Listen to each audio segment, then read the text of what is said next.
Um, so your route into the fitness industry, and I've asked this to a few people recently, did you kind of take the traditional route in? I think traditional. So I made a load of mistakes when I was 16. Getting involved in fitness and enjoying like you did, enjoying the benefits of doing strength training when you're, a 16-year-old guy. I was lucky enough to have access to some reasonable programming. I made a few mistakes, definitely lifted far too heavy when I was younger, and wasn't ready for it. Chester. Hey, yeah, Chester. Well, yeah. Traditional route to the industry, yeah, definitely kind of, worked at a leisure centre, enjoyed what I saw, became a little bit frustrated that I couldn't really help people as much as I wanted to. That's when I realised I was probably pretty passionate about what we were going to do. And then, took the sort of necessary level 2 and sort of and level 3 qualifications when I was 17. So in terms of that, I think I'm soon coming up to actually having been a gym instructor longer than I haven't, if that makes sense. And then after that, mate, it kind of evolved, and did my degree, and did a little bit of work experience abroad, and and from there, here we are, I suppose. Yeah. Cracking. And who do you kind of like primarily work with at the moment? That's the one thing I love about the people that you train. You've got quite a diverse kind of like selection of people that you train. Obviously, you've been down like the equine route. You've done lots of shearers recently as well, but triathletes, do a lot of Ironman. So is that the kind of, do you select any of those? Have you gone down that route on purpose? I think a lot of what you've just mentioned is kind of a natural evolution of the people we work with. So, initially I was, with my family background, my dad was a farrier, my mum, very much involved in that industry as well, in terms of, as a wholesaler. And then, in terms of, and then my sister, my granddad, was a farrier as well. My sister's, heavily. So basically, having been in that environment, we knew a fair few people in that area. So that was kind of where that probably started. And then, obviously more recently with the sheep shearing, I was, a good friend of mine from school. She actually married a Kiwi, and he just so happened to be the world's best sheep shearer, and wanted some help in terms of breaking a world record, which was stood for nearly 20 years. A number of people have failed to break it, and he broke it. And then with the stuff that we did during that, we've since then obviously helped over 20 different world and national record holders in that 8 or 9 hour records. So we're not talking an insurmountable amount of time. So those guys are really interesting to work with. And then obviously the triathletes really has probably come about from my own sort of transition from rugby to triathlon, and it's a sport I really enjoy being involved in, and I love the technical elements of it. I love the way that you can you can kind of tweak. I love the programming element of it. So it's a good, like as you're well aware, mate. You kind of working with different people. It's a very stimulating thing to be involved in, because each and every person you meet has got their own journey that they've been on or going on, and that's what coaching's about. I mean, that's why you and I probably enjoy it for the same reasons. Yeah, cracking. And someone kind of like someone's like route through the business, if you like. Obviously, if it's an athlete preparing for something, it's maybe a little bit different, but a lot of the principles still apply for kind of like if someone's looking to you. I know we get a lot of people that are maybe looking to lose a little bit of weight or just kind of get in shape, if you like. I hate to use the word everyday person, but not necessarily an athlete, but looking to kind of get in shape, maybe lose a little bit of weight. What does their journey kind of through your business or your coaching process look like? Yeah, I think it's a good question, because again, like each and every person's got their own individualities that come with them. So whether it be a medical thing, or whether it be past experiences, or injuries, etc., and experiences of maybe even having had none or some coaching before. So I think the first thing is that we're sort of very clear about who we can help. We can't help everybody. we have to we have to acknowledge that we, sometimes we have to, before people come to us, they need to go somewhere else and then come to us, to make, if they're not quite ready for what we want to do. But equally as well, so, somebody would come in, hypothetically speaking, if you like, at the minute, maybe they'd have an online consultation, or a video call right now, and we have that initial conversation around what it is they're struggling with, where they want to be, what basically establish what the gap is between where they are now and where they want to be. And then really it's about just kind of reverse, as it's just about reverse engineering that and making sure that they understand, what it's going to take to get there, identify potential obstacles that are going to get in the way, and actually prepare and get ready for those obstacles, because they're going to come. So nobody's journey from A to B in the fitness industry or fitness world, if you like, as a fitness enthusiast, is a straight journey. So helping people to understand that, I think, is a good thing. We try to reinforce that frequently. You will definitely get results, but you just need to be prepared that it's not always going to be smooth. And then and if they're going to work with us personally, then we're going to do some movement analysis. We're going to do some we're going to help them to move well before they move too often, put it that way. And that's one of our things that we like to do. Obviously looking at nutrition, taking them through. We've got a process that we like to take people through so that they understand the foundations of nutrition. And to be honest with you, I'm sure, as I'm sure you do with your clients, most of our clients probably know more about nutrition than most fitness instructors, just because of the way we like to coach them and help them understand and empower them. So once we've done that, then obviously into their program. Then once we've established, particularly if it's a one-to-one coaching program, once we've established where they need to improve and which things they need to work on, then we've integrate that in with the things that they can already do well, and we build a program out of that, really. And then it's the weekly consistency and accountability that is where probably most of the success comes, isn't it? Because it's not like it's not about the hour they spend with us. It's about how can we set them up for success? How can we make them feel like they are even if they're not moving forward as quickly as they want to, make them feel like they, even in their failures, they're still succeeding, because they're moving further forwards than they would be if they weren't. Still progressing. And I suppose is that something, and I know it's probably something we've got in common as well, is the as you're taking someone through this process, it's encouraging them to enjoy the process for what it is, and not get too obsessed with the outcome. So kind of getting them involved in the journey, making it a part of a lifestyle, kind of like a lifestyle change, as opposed to necessarily kind of like the classic quick fix kind of thing. Is that something you instill as well, kind of like more kind of habit-based changes? Absolutely, mate. Yeah, I think that one of the biggest things that I've learned as well, which is helping people to understand how this object here, or this concept here, shall we say, is strongly associated with something that they believe in as well. So it's about attaching value to something that they really value already. So it might be that we want to try and establish better habits around drinking, hydration. You and I know really well that there's very little success that's going to come if you're chronically dehydrated, or drinking fizzy drinks, or it's very difficult to move forwards from that point. So how do we get that person to go from not really seeing the value in drinking water to wanting to drop a couple stone this year?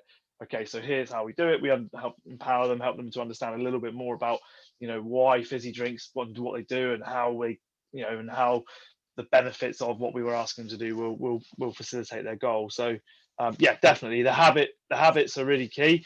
And we talk to our clients about our kind of 9 key habits that we believe in, and that's kind of how we start our coaching.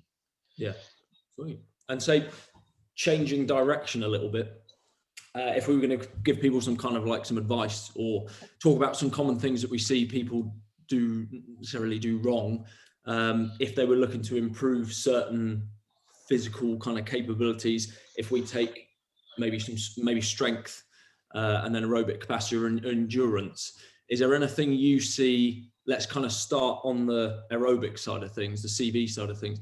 Is there anything that you see, or kind of common mistakes with people if they're trying to improve their aerobic fitness, or their kind of their CV health, if you like? Yeah.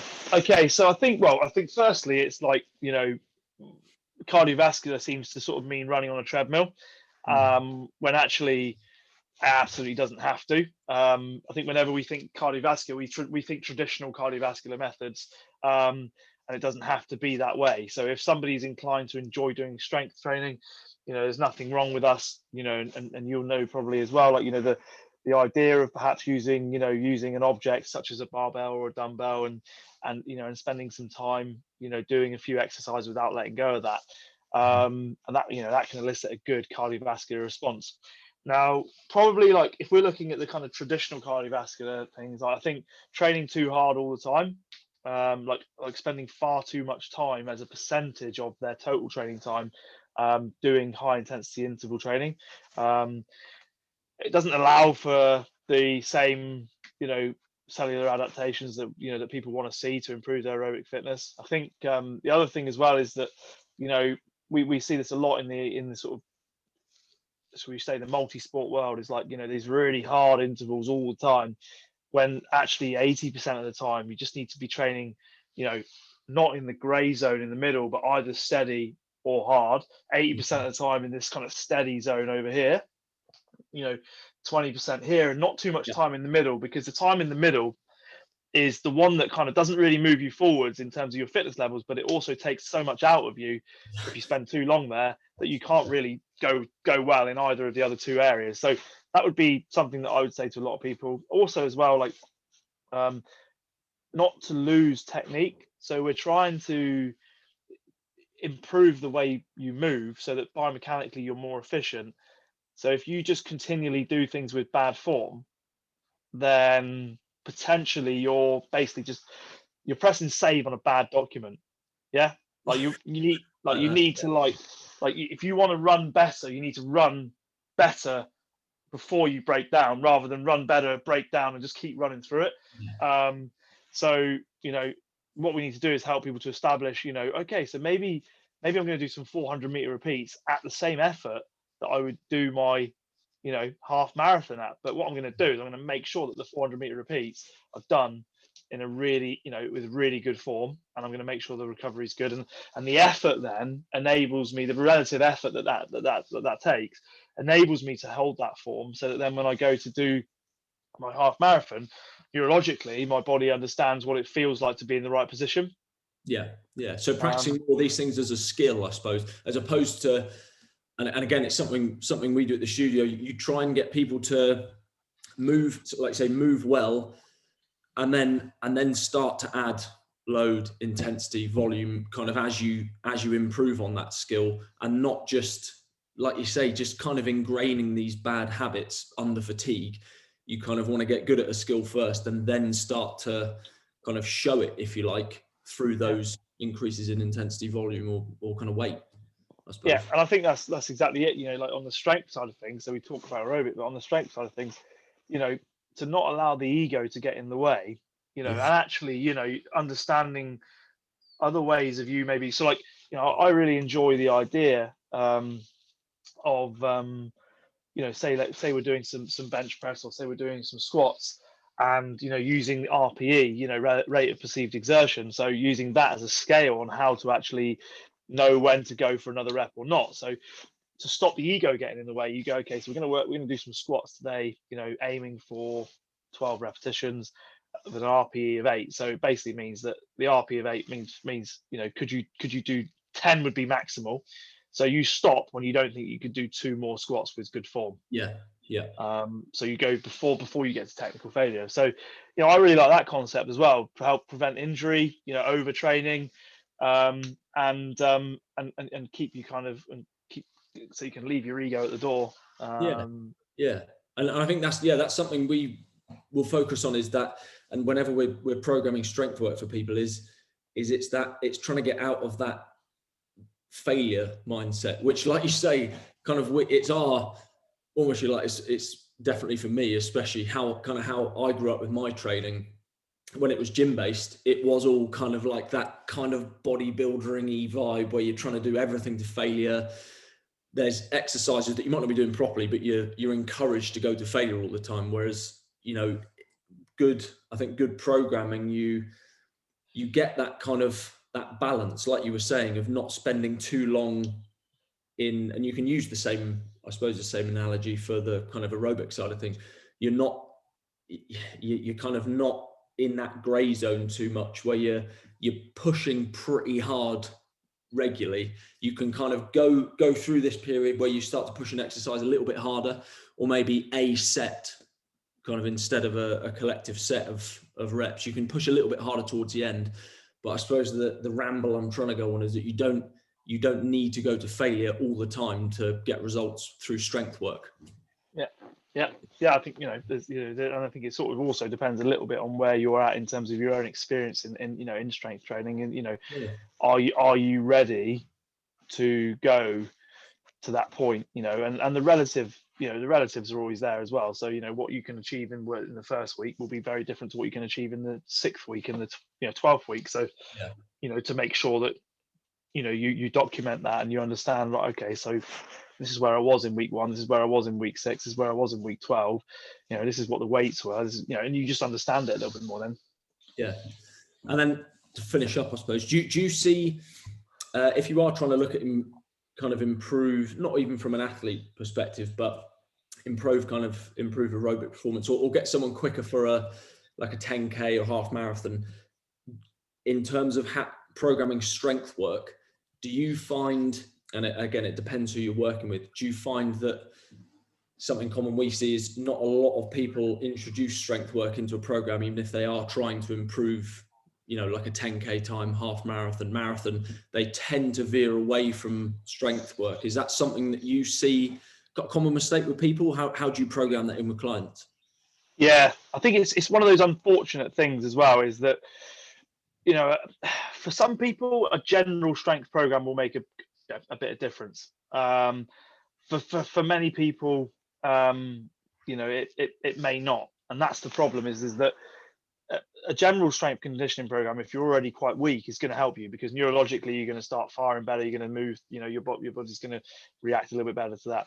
Unfortunately, what you'll see, a typical gym program, sat down doing leg extensions, those sorts of things, they have very little crossover when it comes to, and don't get me wrong, we might program leg extensions for somebody as well, but as part of one of the exercises we might do at the end, not one of our sort of major lifts. I think yes. So the specificity is important. Having a solid foundation with some general strength conditioning is always a good idea too.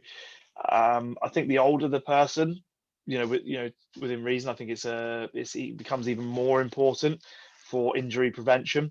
I think when you start to push your own ceilings, if you like, we've all got, we can all succeed in this, but we all need to understand that we have different, you and I and everybody else, we've got very different makeups. We'll respond very differently to strength training and high volumes of running, or high volumes of another aerobic activity, whether it be swimming, cycling, running, rowing, whatever it might be.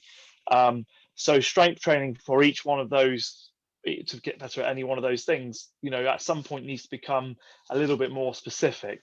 So I think one of the problems I see currently is that, like, it's very easy to go out your front door and run, but the and I'm not saying you shouldn't run more often, but getting fit to run is not a bad idea, rather than running to get fit.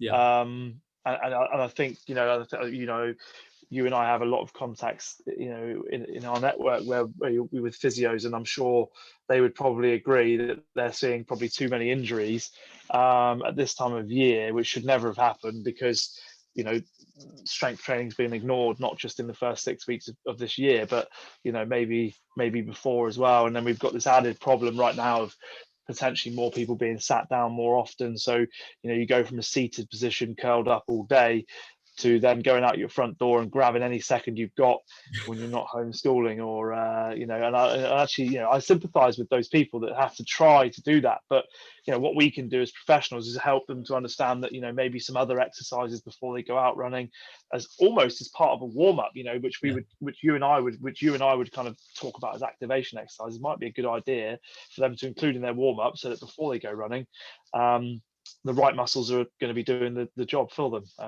and just as a bit of injury prevention, really. Yeah, yeah. And I was chatting with Daisy last week, and we were saying it is, if someone's got 45 minutes, the likelihood is they're going to chuck their trainers on and run for 45 minutes. So it's trying to encourage people, I suppose, as well, from that regard, to just budget in, even like you say, even like a 5-minute series of 3 or 4 activation mobility exercises before you go out. And if you can, of kind of key areas that you've noted before, hopefully through some kind of movement assessment, or that you can implement before you start running. So if your hip flexors are chronically tight, or like you say, you've been in meetings on Zoom all day, sat down, you need to mobilize your hips before you start running. Otherwise you're just gonna, you're not going to get the most out of that time that you are running. So yeah, I think that's it, isn't it? It's like if you ask anybody, like, would you like to get the most out of the session or not? Like, no one's going to say, oh no, I don't want to get the most out of this.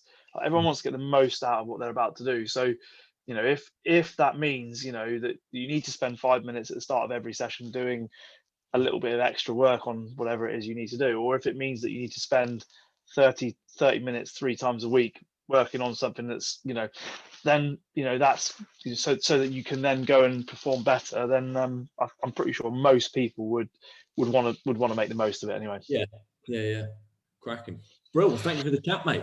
We'll see what feedback we get, and then we can kind of look at doing some more of these maybe, and veering off on different topic routes and stuff. And we'll catch up soon. Yeah, that'd be good, mate.